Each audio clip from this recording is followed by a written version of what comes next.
So, good afternoon or good day, everyone. So, our lesson for today is all about the recipe skills. So, what comes in your mind when we say recipe? Do you have a recipe skills? Do you understand recipe? Okay, so I have a question. Have you ever tried cooking adobo that went that went wrong? Like the meat is still toughens or the flavor is not balanced, maybe because it's too much sweetness or too sourness.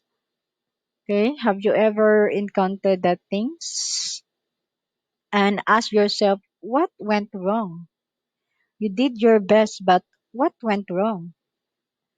Okay, most probably in our home we're not following the recipe because as we've seen at our parents, especially if ang mga parents ninyo is kantigo magluto, no murag usahay tansya-tansya na lang jud siya, and that's what I've learned from my father.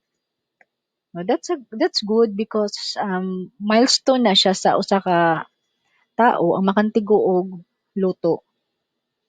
Okay. So the secret of successful food preparation is knowing how to use recipes. So dapat kabalo gyud ka unsaon paggamit ang recipe and recipe correctly, correctly. A recipe is your guide to help you prepare a certain food. It explain how to put the right amount of food. It's because in a recipe, of course, na siya kanang nakalist down ng mga ingredients with specific measurements. And food and seasonings together in just the right way. So, through following the recipe, of course, you're going to achieve what you want to achieve in your recipe. So nganong kinahanglan man gyud nga mabal-an nato unsa maning recipe, no? Kay that's why in our FSM 111, so in lesson 1, 'di ba, it talks about methods of cooking. And there are a lot of methods of cooking you should consider. Guys, you're going to use it in application in times nga magluto na ka. And of course, with the use of the recipe. And then, of course, the use of heat in cooking. Are all of you know how to operate a gas stove, gas range, or even an oven? That's part of our recipe skills, no? Because you are dealing with heat. And of course, the purpose of cooking. So, what are the advantages and the disadvantages of cooking? And of course, the cooking mediums. So, what are the cooking mediums we're going to apply in a certain recipe? But the cooking mediums is of course depend upon the call of a recipe. Then that's why before we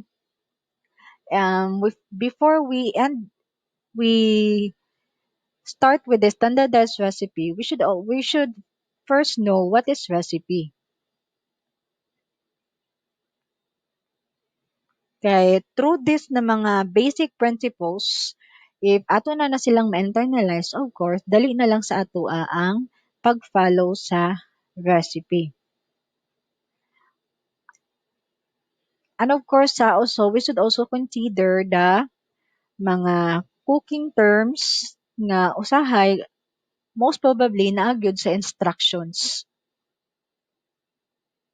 So let's proceed with with the saying. So if you can read, you can cook. All of us know how to read, but not all of us can interpret or can easily understand. Just like what I said na before you can understand a recipe, of course, you should know the basic principles of cooking. So that's only true after you have a little experience. Sometimes at home we learn something from our parents and we tend to imitate them. And that's a milestone. It's because if s- para sa inyo karon nga nikuha og foods, ma-apply ninyo kung unsa inyong na-learn from your parents. Then reading a recipe is not like reading a book. And that's true. Because sometimes, if magbasa ta, labi usahay magbasa ta, wala tay ka ng basa lang, wala, basa lang. Ay, dili na to sabton.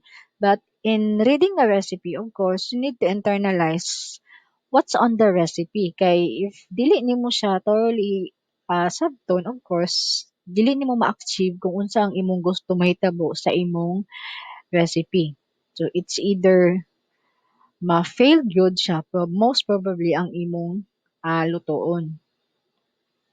Then it's a set of instruction for preparing a food or beverage. It's because aside from the list that you're going to follow with exact measurements, so nagi procedure or steps on how to prepare your food, and you need to follow it. Okay, so introduction.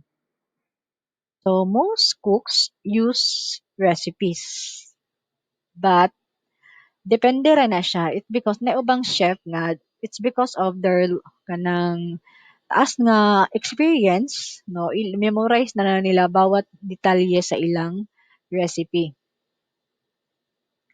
Then, a recipe is a list of ingredients that gives you direction for preparing a specific food. If you know how to follow recipe, then you will be successful in the kitchen. And who knows, you may become a famous chef.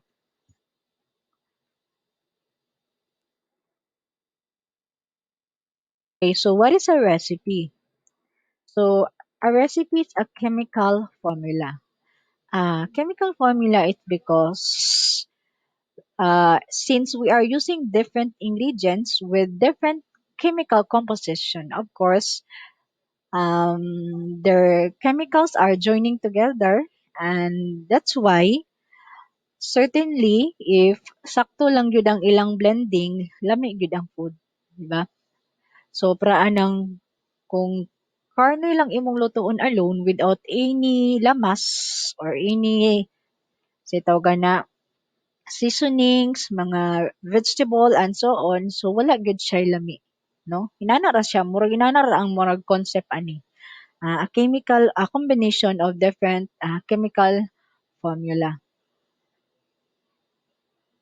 And of course, some of us are also most today mo bitaw ng mga gipanggamit nato nga magic syrup, mga oyster sauce, mga soy sauce, vinegar, and so on.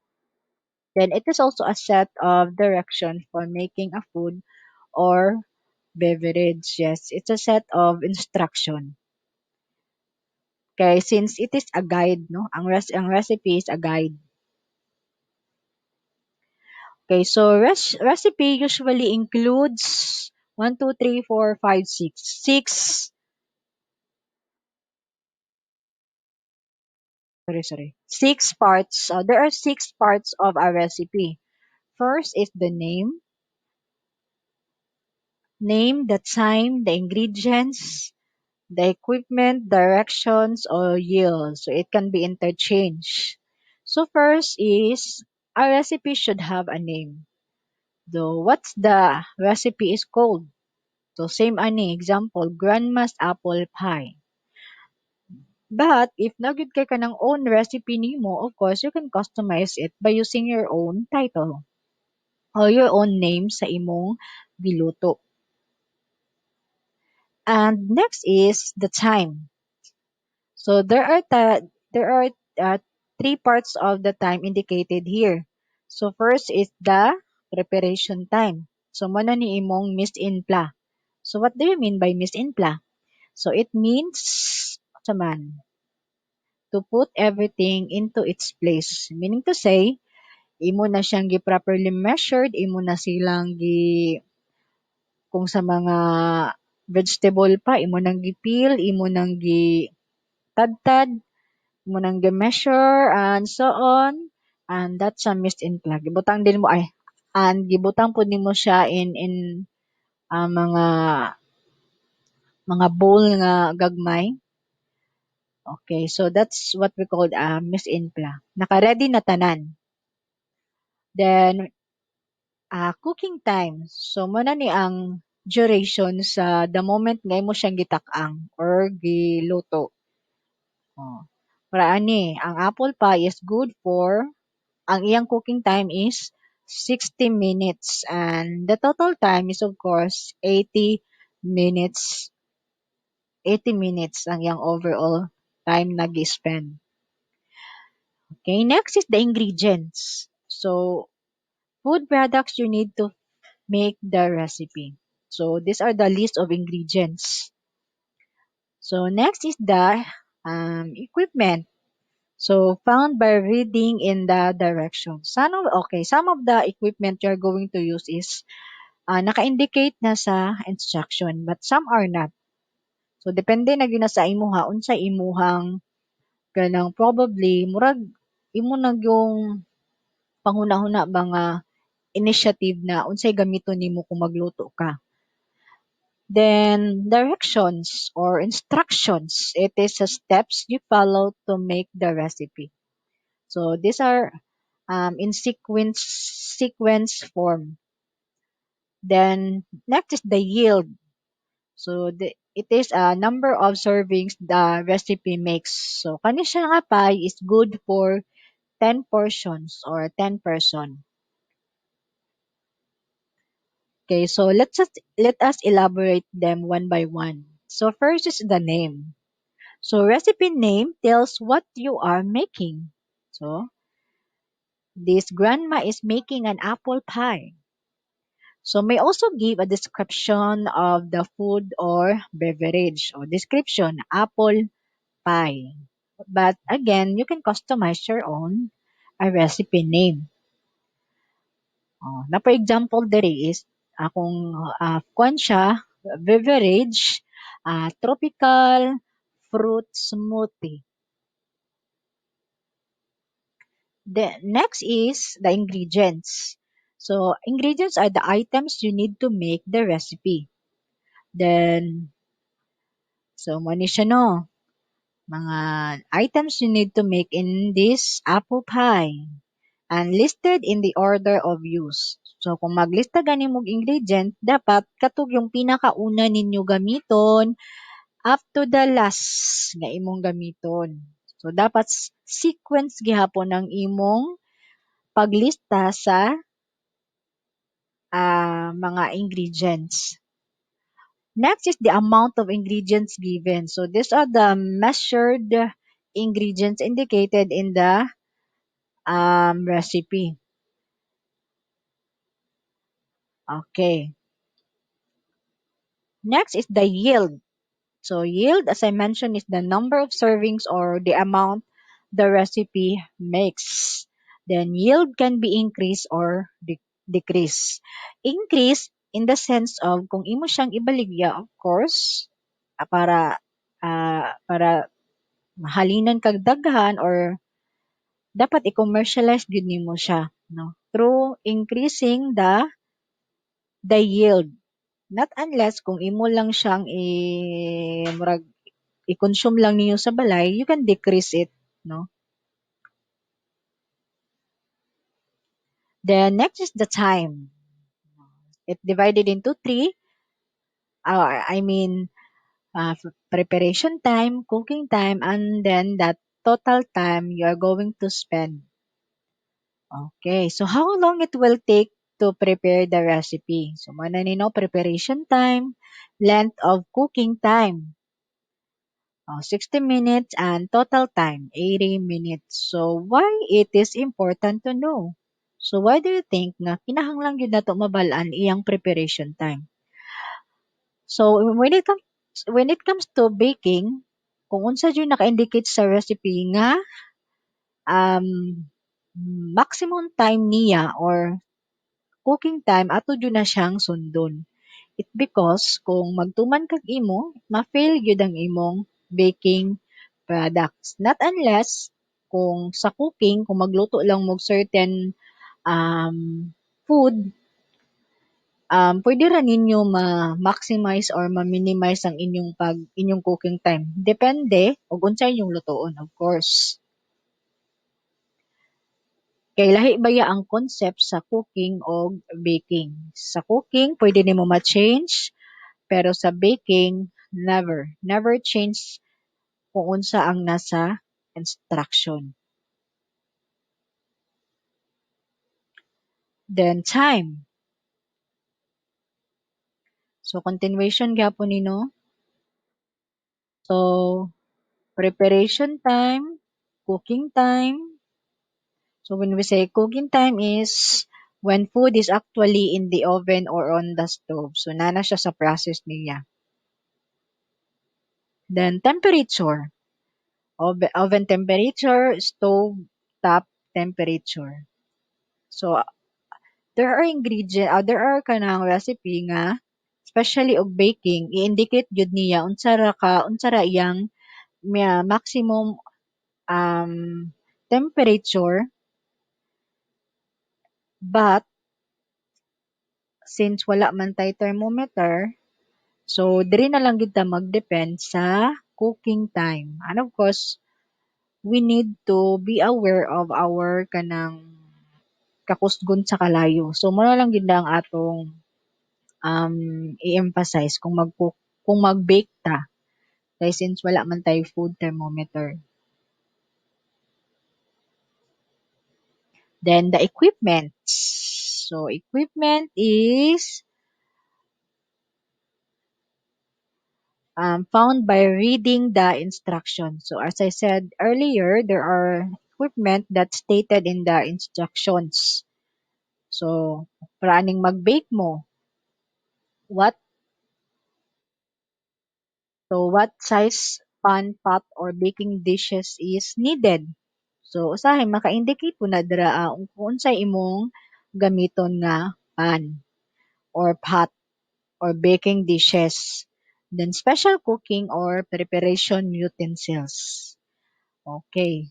Pero dili tanan ha nga equipment or tools ma-mention diri sa instruction. Because sometimes imo na gud ng initiative. Then directions or instructions. It's step by step, so sequence gyapon siya. Clear and easy to follow. Step numbered. So dapat kung magsulat mo og instruction, dapat naka-number siya or ito ganan yun eh. Lagi number lang siya para dili libog. Then conventional method versus microwave method. So kani siya ma-apply lang ni siya sa mag-bake mo.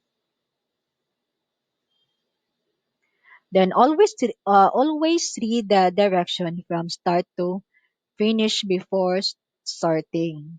So ahead of time before mo mag laboratory dapat inyo sag yung i-familiarize unsa inyong i-prepare nga recipe.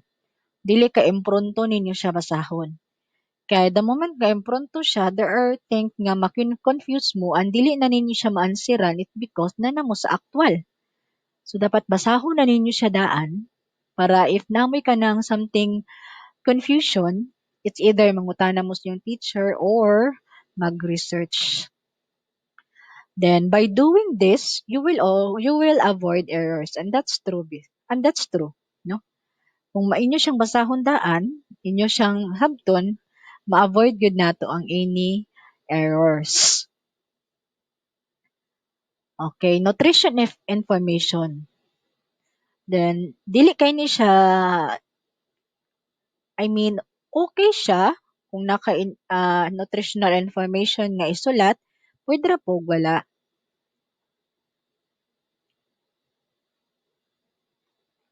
Then recipe formats, standard recipe. Anyone can cook this recipe. List ingredients first, then assembly directions. So, praanang mayon ko sa inyo, sige, magluto mo, pero your own recipe. So first, of course, you need to list the ingredients you are needed. And dapat sequence gyud ang inyong pagsulat sa ingredients. Kung uns praanang magkuan mo, fish fillet. Of course, ang pinaka-top gyud ninyo nga isulat sa ingredients is ang oil. Kaya mo may pinakauna buhaton. Mo may pinakauna gamiton. Kaya since inyo mang i-fry ang fish. Then, assembly direction. Then, restaurant recipe made to make large amount often uses weight for measurement. Since kay dinaghan naman ang restaurant, of course, daghan jud sila i-cater nga, daghan jud sila i-prepare na food. It's because daghan sila i-cater nga person. Then, family or heirloom recipe. So, according to Adrian, not standardized, often difficult to reproduce exact result without repetitive experiences with the originator. So that's why some of the heirloom recipes is kanang ma-change yun siya from time to time, especially kung depende sa kanang trend. Not standardized gihapon ang heirloom, it's because kani siya na-determine na gyud nga kani siya nga recipe is at proven and tested. Ang importante ram gyud ani is dapat mo profit gyud mo in at all means, no? Mo na ganing og na may mga recipe nga from your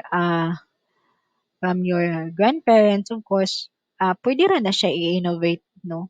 And why and pasin di ay og mora na key to success. Kaya na ba yung mga inana, no? Mga stories sa life nga because sa ilang recipe sa ilang kanunuan maoy dala og kadato sa ilahang negosyo nga sa ilang negosyo nga food industry. So depende ra gyud na, no. Then collecting recipes. So daghan mo ma-collect nga recipe through basic cookbook, mga magazines, mga newspaper, package label and website. So most probably nagyud ni siya sa Google tanan. Okay, so analyze a recipe. Basic ingredients missing. So dapat kung mag-on gani mo og recipe, i-analyze gud ninyo unsa pay mga missing na mga ingredients, no? So initiative na gihapon na siya. Then description of ingredients clear. So dapat ang description sa ingredients klaro gyud. For example, mag ay na ni para nang dili nimo magamit og brand name. Instead, use a generic name. Oh, kana bitong um kaniya joke ko ni siya. Kung dili ni siya related sa food. Para nang papalitar ako og Colgate papalitar ako og Colgate kanang close up. So di ba? Joke ra to ha. So meaning to say ang right gyud nga ang right nga pag-state gyud is dapat papalita ko og toothpaste kanang close up. So inana na sense ba? Okay. Then direction for each ingredients. Then all information needed to prepare recipe. Then if the answer to any of this question is no, look for another recipe. So sige lang kay ato pa man mahabalaan rin nato ang recipe if nanagyud ta sa mas sito ganang ma-internalize pag yun or mas masabtan pa nato siya kung nanagyud siya kung nanata sa actual. But for the meantime nga online class pa ta, wala pa tayo face to face, you can actually do it at home, no? You can practice at home. You can search anything. Then try to innovate, try to do something na related sa inyong kurso. No? It's a big help. Okay? So, we try to review what are the six components of a good recipe. It is a name, ingredients, equipment, time, temperature, direction, yield, and nutritional information. So I guess that's all for this day. Please be careful, stay safe, stay at home. God bless everyone. Bye bye.